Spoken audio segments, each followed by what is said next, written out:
Do you feel frustrated trying to grow your franchise? Are you having trouble balancing your consumer and franchise development marketing? Do you wish there was an easier way? Imagine if you had a proven roadmap to take your franchise's marketing from costing you to making you money. That's why we've created the Franchise Growth Blueprint.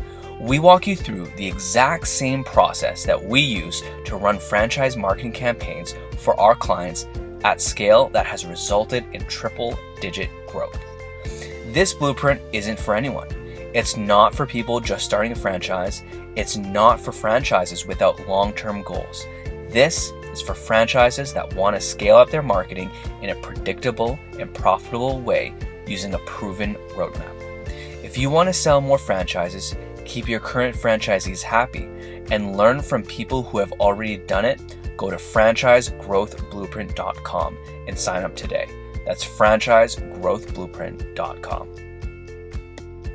Hello, everyone. Welcome to this week's podcast. Today, I have Ron Holt, who is the CEO and founder of Two Maids A Mop. Ron, welcome. Jordan, thank you for inviting me. I'm excited to be here. Can't wait to talk with you. Yeah, thank you for coming on. So for the listeners that don't know who you are and Two Maids A Mop, can you introduce yourself? Yeah, so I started a cleaning company, a house cleaning company, more than 17 years ago down on the Gulf Coast of Florida in Pensacola. Had a big dream of creating that or building that little small company into a national brand. It's taken me, again, more than 17 years, but happy to say that we're 80 plus locations across the country now. We're from Spokane, Washington to South Florida. So it's still a lot of work in front of us, but my little baby is growing up. That's great to hear. I'm sure it's been one heck of a journey. So what initially gave you the idea to start a cleaning business, and how did it evolve into a franchise? Yeah, so franchising, we'll talk about that in a minute. It actually, I was totally against it in the early days. I really felt like I wanted to do everything myself. I've always been sort of a Lone Ranger, cowboy kind of guy, and didn't feel like I needed the help of others. Now, obviously, that thought process evolved and changed over the years, but initially it was all me. I had to, number one, raise money. There was no VC, there was no PE group dying to lend me any money. So that all had to come from my own private capital, which was limited to begin with. But once we got open for business, there was a lot of hiccups, to say the least. I had never cleaned a house, number one. Had never run a business, number two, never really managed money and allocated capital and made high level decisions. All of this was real brand new to me. So it was a whole other world, to say the least. And so it took me a couple of years to figure this out. Literally lost money every day for 2 years. And when I say money, like real money, not just a few pennies, but it was serious money. And had saved about $150,000 to get this business open, and used every one of those dollars during those first couple of years, and finally showed a profit a couple of years into it. And that's when everything started to really change for the better. We really started to think bigger about the brand in terms, we were still in Pensacola, Florida at the time. And so once we started showing a profit, we started thinking about what can we do to scale this and grow. And slowly but surely, we ended up opening 12 corporate locations. And that's in itself a whole experience and journey as well. So that's the early days. I could tell you so many war stories, just crazy things, like I said, I'd never cleaned a house before. And so I'd come from this white collar world where I was the manager. I managed people, hired people, but I had never been in the blue collar world before. I just saw the industry and loved the demand behind it. Loved the idea that it was a very fragmented industry, and just wanted to be in it desperately. Couldn't wait to get in it, but didn't really think about the trade and some of the challenges that the trade presents. So the first day I hired some people, a couple people, two maids and a mop after all, and they didn't show up. And so in true entrepreneurial style, I said, well, I'll do it, and so we had 2 homes on the docket that day, and I went out and cleaned those 2 homes, and it was a nightmare, not because the homes were a mess, but because I didn't know what I was doing. And so it was clear that the homeowners knew that. But we somehow managed to get through poor quality cleanings by the founder, and slowly but surely started growing it from the ground up. And we had to teach everything to ourselves. I didn't know anything. Like I said, I didn't I'd never run a business before. And so I didn't know how to market. I didn't know really how to hire the level of employees I was hiring at the time. I didn't know what software, what technology was really needed to build the business. And so everything was this blank canvas, which is both good and bad, obviously. Crazy stories during those early days. Very cool. Very cool. Yeah. So, you have these locations, these corporate locations. What triggered that thought of going into the franchising space? Yeah. So after we started making some money in Pensacola, like I said, we started to think about scale. And I don't know if you know the area, but it's a beach community, and there are several other beach communities within 20, 30 minutes of one another. And logistically, traffic is not necessarily a real issue like it is in some more urban areas. So I decided to start opening some of these stores within the 20 to 30 miles from Pensacola. And we had 3, 4 stores. We finally ventured out of the Gulf Coast of Florida towards other parts of the Southeast, and eventually had those 12 stores from Florida to North Carolina. And along the way, there were so many things that just were both enlightening, but also very challenging. The biggest being we had no infrastructure, like zero systems, no process.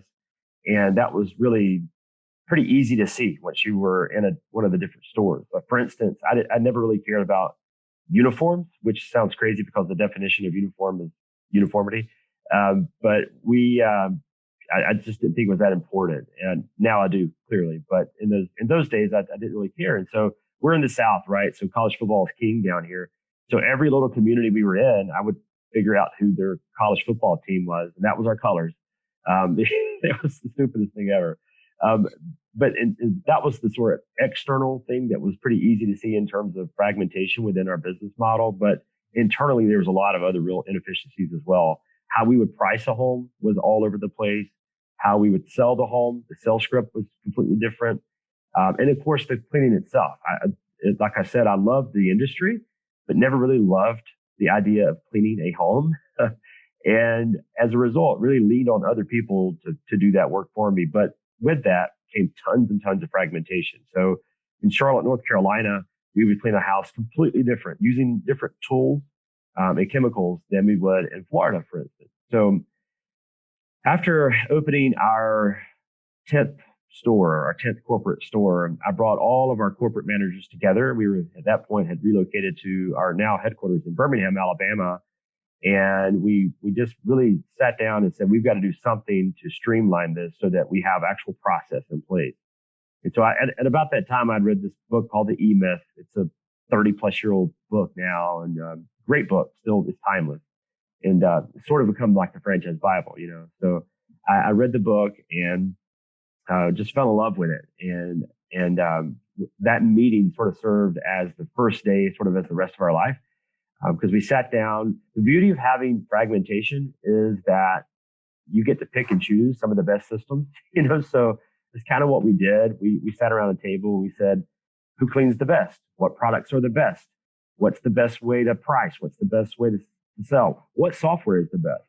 And once we kind of came up with what we thought was the best, we then documented those processes and created our first ever operations manual. And that's what we started to do to really create more efficiency, i.e. more profits for those corporate stores. Well, once we started doing that, when we look back on the process, it was pretty easy to see that we had not just a scalable model, but a scalable model that anybody could really perform and execute on.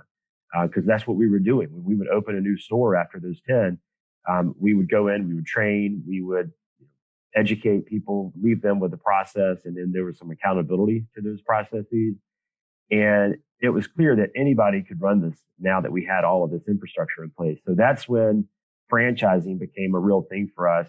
I had resisted the idea of franchising for such a long time, not just because I liked being the Lone Ranger, but honestly, I feared that there would be a lot of internal fighting. I'd heard so many war stories where franchisees and the franchisor were in a combative relationship. And if we're growing, if everybody's making money together, I want that to be one big happy family. And if for some reason that can't exist, then I just didn't want to be a part of it.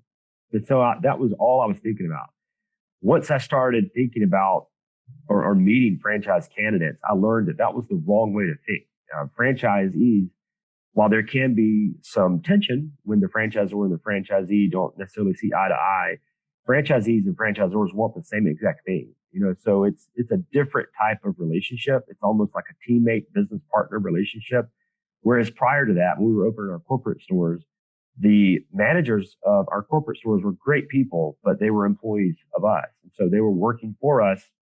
And that working for us relationship, while it's not the worst thing in the world, it's not nearly as effective, in my opinion, as a true business partnership. And so franchising became our next sort of wave of growth. And with ops manual that we had in place, it was a real easy way, a real almost turnkey solution for us. We had to just figure out the legal requirements. And once we got past that, we just sort of hit the go button. Very cool. Very cool. And you know what? You bring up a great point of, corporate employees versus, actual franchisees. And what I found is that because they're actual business owners and they have skin in the game, you are able to kind of sift out and find, new ways and more efficient ways of doing things, new revenue channels, because you have, all these different types of people that want to grow their business, and you want to help them grow their business because it's growing yours as well. So I absolutely love that and agree with it 100%. So 80 plus locations. What is some of the biggest challenges that you faced when going from one franchisee all the way up to where you are now? Yeah. So the biggest challenge we had early on, we knew how to run a cleaning business, but we didn't really know how to run a franchise business. Mm-hmm. And I mentioned the legal issues. We didn't know what an FDD was, prior to franchising. And we certainly didn't know what needed to be in an FDD. So we had to learn how to provide support to an entrepreneur rather than providing support to one of our employees. So the cleaning part we had down, but all the other administrative things and sales and marketing related things, even technology had to adapt. We early on were contracting. We were using third-party software solutions, and they were effective, but they weren't really scalable. And they also had some inefficiencies. And once we started bringing franchisees in, those inefficiencies were pretty easy to be exposed. And so we brought that in-house, started writing our own code, built our own software development team. And now essentially all of our software is built in-house. There are some things that we still have to outsource, but for the most part, it's all handled internally. Secondly, our territories, man, we awarded ridiculously sized territories. And that's sort of like that's like kind of a rite of passage. It sounds like as a new franchisor, you just sort of have to make those early mistakes. But some of our early territories, I'll give you an example. It's kind of embarrassing, but it's turned out to be a good thing for us. But we awarded the entire DC metro area to one group. And so we were super happy because we were happy. We were real excited about these folks that were going to be a part of the business. They had a lot of success behind them. We're like true hustler entrepreneurs. So we just thought they're going to open like all these locations and serve the entire DC area. And they opened one, but never opened another one. So we didn't get a lot out of it, early on. Thankfully, they were able to sell the business and we were able to correct some of our issues there. And now we have multiple locations in the DC area. But those territories early on were just a train wreck. They were way too big and not enough enforcement to really get development to happen. And then the third one, also sort of a rite of passage. We didn't know how to find the right franchise candidates. I personally was looking sort of for mini me's. I wanted people that were Steve Jobs-esque, that just lived and breathed the business, who didn't really care about anything but this business. And that was really hard to find. Most of the time franchisees aren't going to be Steve Jobs, and Steve Jobs isn't going to be a franchisee. Steve Jobs, gets heralded as this amazing entrepreneur. Books have been written, movies have been made about him, but he would have been the worst franchisee ever. So even though they both own businesses, they're two totally different type of business owners. So we had to figure out how to find the right franchisee instead of just how to find the right entrepreneur. Totally. And you know what? That is a very, very common thing I hear. In fact, I think every franchisor I've talked to, that has been something they've consistently brought up. So I'm curious as to how did you tackle that, right? Like, what are you doing to make sure you're finding a good quality fit for a franchisee? We'll get right back to the show, but do you feel frustrated trying to grow your franchise? Are you having trouble balancing your consumer and franchise development marketing? Do you wish there was an easier way? Imagine if you had a roadmap to take your franchise's marketing from costing you to making you money. That's why we've created the Franchise Growth Blueprint. To find out more, visit franchisegrowthblueprint.com. That's franchisegrowthblueprint.com. Now back to today's episode. Yeah, well, it's always a work in progress. We're never satisfied with it, right? So because we always keep learning. Every new franchisee that we bring in, we learn something new about the experience.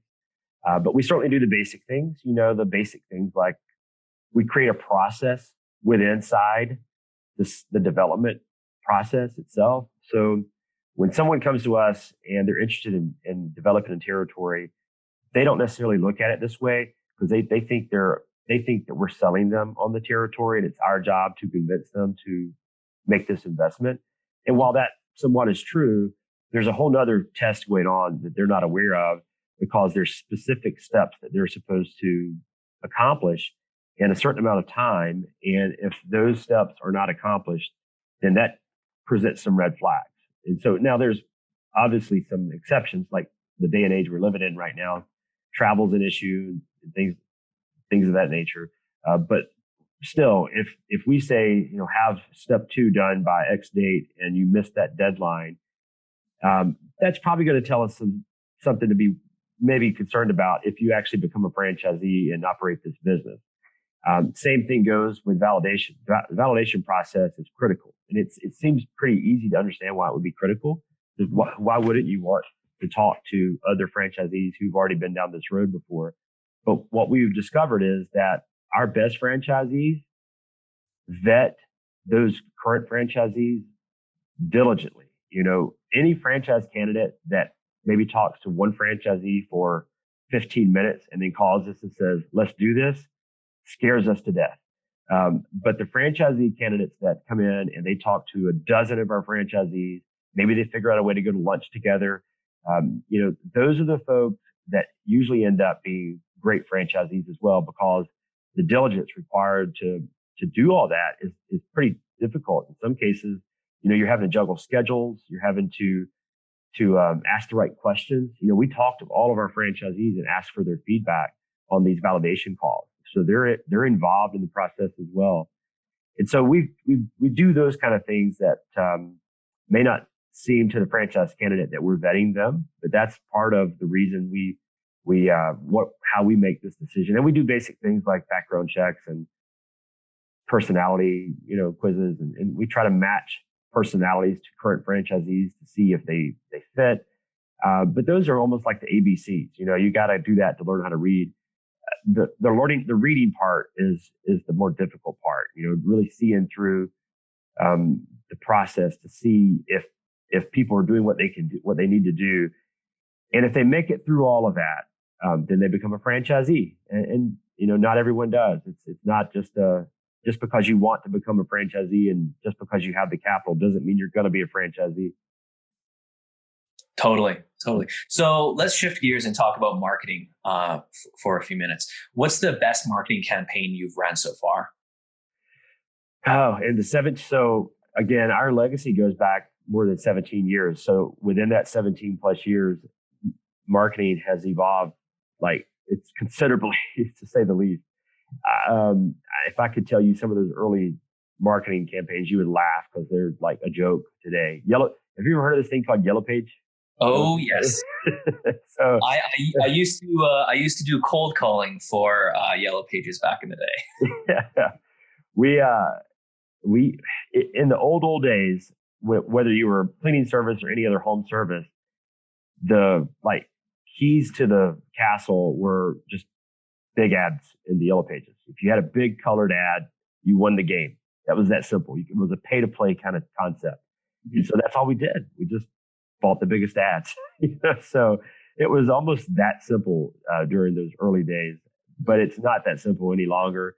And even with that, it wasn't necessarily perfect because you couldn't really, even though there were Yellow Page ads and people were calling you specifically because they wanted a quote for house cleaning, you couldn't really segment who was responding to that ad. Everyone received the Yellow Page ad, in other words. But today, especially with digital marketing and social media, you can almost dictate who you want to view and respond to any ad that you have. So as far as one specific campaign is so difficult, but I can tell you that probably this is a general thing, but early on in our transition from offline marketing to online marketing, I guess digital marketing may be a better way to put it. We recognized that even then it was still very much kind of pay to play. If you spent more money than your competitors on Google, for instance, then you got more clicks, more customers. So it was a pretty clear thing, but we didn't have the capital. We were reinvesting so much money in our business to grow and open new stores that we couldn't just throw a bunch of money at it. So we had to think outside the box. And this is not going to seem outside the box in 2020, but there was this weird term called SEO that was just starting to blossom. And we went all in, man. I mean, we learned anything and everything we could about search engine optimization.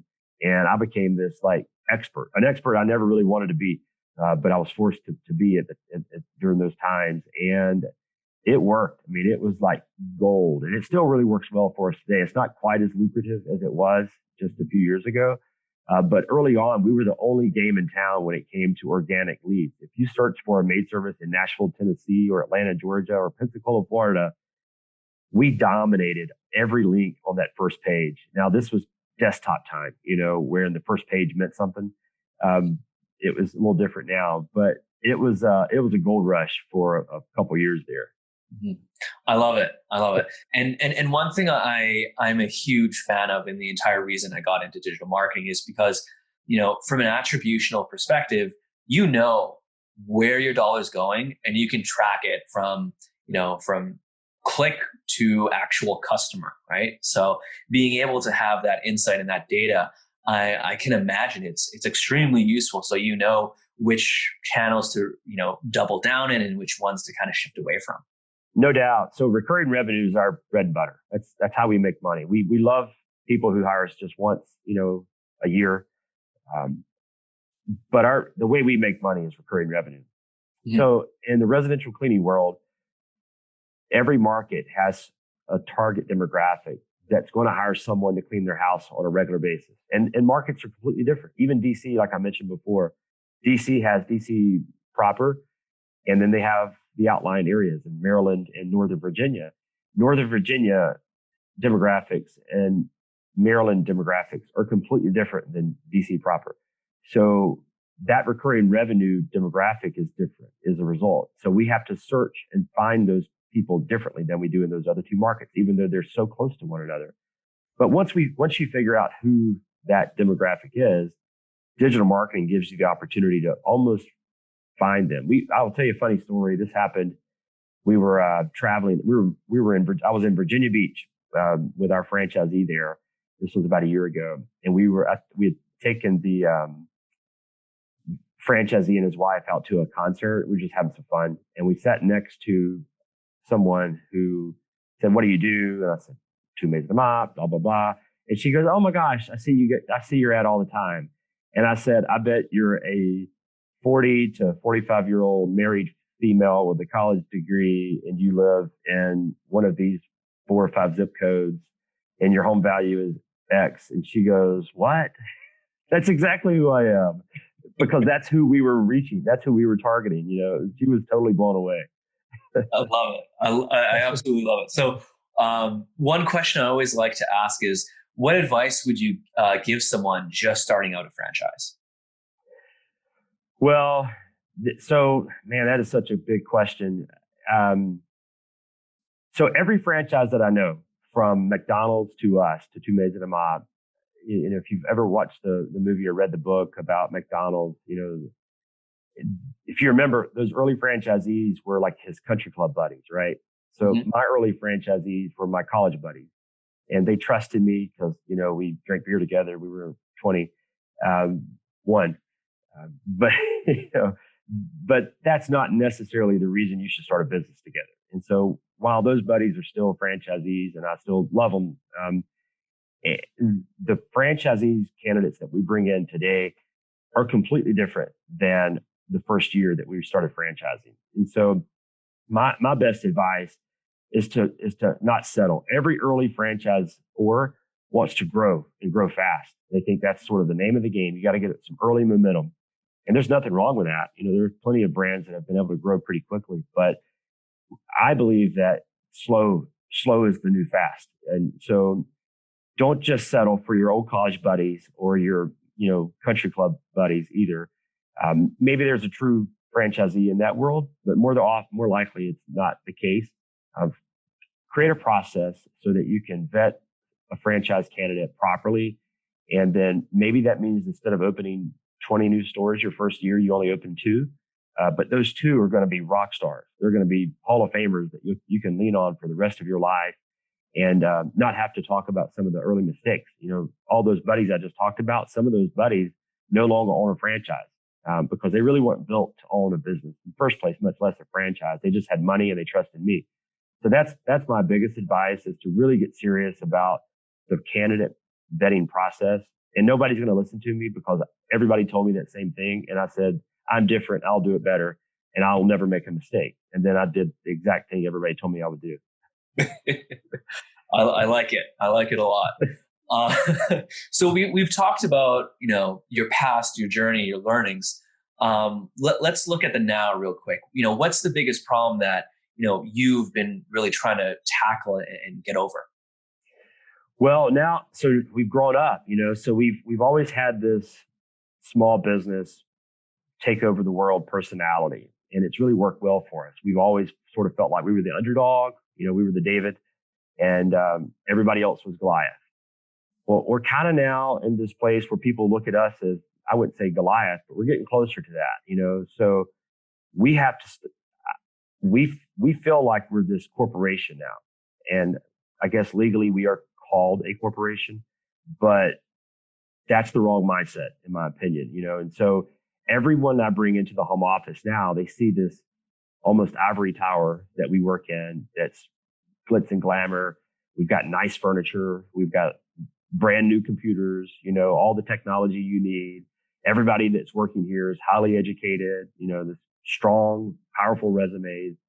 And when they work and assimilate with new people, they're proud to be a part of that. Looking back, even just 10 years ago, none of that really happened. Everybody who came in said, we've got a mountain to climb and every day's a grind, and let's just hustle our way to the next victory and forget our resumes, forget all that stuff, forget about the fancy furniture. And so my job as the leader here now is to really make sure that we always have that small business mindset, that we are still David, and that no matter what happens, no matter how many locations we open, no matter how large our revenue grows to, we can't forget who we are and what got us there. We can't just become another company, so that's our biggest challenge right now. We're dealing with it as we speak, because we can't just operate out of a garage. Obviously, we still have to be a normal business, but at the same time, we can have that garage mindset. Cool. I like it. I like it a lot. So we're nearing the end of the podcast, and I always like to end things with something that I call the lightning round. Just fast pace, easy breezy questions, no hardballs, Ron. You bet. Let's do it. All right. So first question is, what is your favorite tool or app that you cannot live without? Okay. So it could be, well, that's an easy one. I would have said something differently maybe 2 months ago, but Zoom, you can't live without Zoom now. And it's actually been, a really cool tool for our meetings. We're a franchise organization. So we have a corporate base based in Birmingham, Alabama, and we've got 20 or so employees that work here in Birmingham, Alabama. But we also have all these people that work in different parts of the country. because they serve our franchisees. When they can travel again, they'll actually be out and about working with franchisees in their parts of the country. And in the old days, we had conference calls and we had the irregular Skype meeting. But what quarantine life has taught us is that Zoom can really connect you in a way that's pretty intimate, And so we're getting a lot out of it. And I don't know, even when quarantine life passes us, we'll never move away from Zoom life. Nice. Yeah. Gotta love Zoom. So second question, what is your favorite book? I could tell you like 50. I mentioned one, The E-Myth. I wouldn't call that my favorite one. I've got to go. So the easiest answer, and I've given this answer 100 times over the years to people, but I got to keep going back to it. It's Purple Cow by Seth Godin. Seth Godin is a mentor to me. He is actually a friend, of the brand now. We've cleaned his house of all things. It's like the biggest thing in the world to me. Seth Godin has written many, many books, and Purple Cow is just one of them. But Purple Cow, without it, we wouldn't be here today. That's plain and simple. So we've got this kind of cool thing called the Pay for Performance Plan. It's our unique compensation plan that allows customer feedback to directly determine employee wages. So every single one of our stores, all of the employees that work there, their wages, obviously there's some labor laws that have to be respected, but outside of that, their wages are 100% determined by a 1 to 10 rating by our customers. And so we call that a Purple Cow. This idea was literally born out of reading that book, The Purple Cow by Seth Godin. And so every new franchisee that we bring in is required to read The Purple Cow. We work with vendors that we require to read The Purple Cow. I've got copies all over the place right now, Purple Cow books. And so it's now, I guess, 15 or so years old. I remember to the day, the first day I read it, I was on a flight from Atlanta to Omaha, Nebraska, and read the whole thing, in that flight. And it's still, to me, the biggest, most influential book in my life. I like it. Yeah. That's a great answer. And it's a great book too. Yeah. So third question, who is a franchise leader that you look up to most? There's a lot out there. So I'll tell you a story. This person is not around, and this is going to be like, of course he's a leader and someone you should look up to. But years ago, I was in an IFA conference, International Franchise Association conference in Vegas, and we had a lecture series going on, and I had to check some email. Back in those days, corporate office was me, so for me to stick in, to be in a seminar for 2 hours meant nothing else was getting done. So I left the room, checked my email, found a table to do that, and when I sat down at the table, there was a guy across the table from me, and we just started chatting. No big deal, just talking, the two of us. And we had the 12 corporate stores at the time, and had just opened our first franchise. And so 13 stores is what we had, and I was pretty proud of myself, like super, like bragging and everything. And he let me brag. He let me tell my story, and that went on for 5 or 10 minutes. And I said, almost out of just trying to be nice, and said, "So, what do you do?" And so he goes, "Oh, I'm the founder of Subway. My name's Fred DeLuca." So Fred went on to become a friend and a real counsel to me as a baby franchisor. And at the time he had 42,000 locations when I first met him, and I felt like the biggest idiot because he had 42,000 locations to my 13, and I'm bragging. But he talked to us about all sorts of things to look out for. Everything I just told you, he told me not to do, and I did it anyway. He passed a few years ago, but I still remember all the talks I had with him over the phone, and he's a grandfather of franchising, but hopefully his legacy will stick around the industry for a long time. Totally. Yeah, Fred's had a huge impact on the industry. So last question, Ron, where can people find out more about you and your company?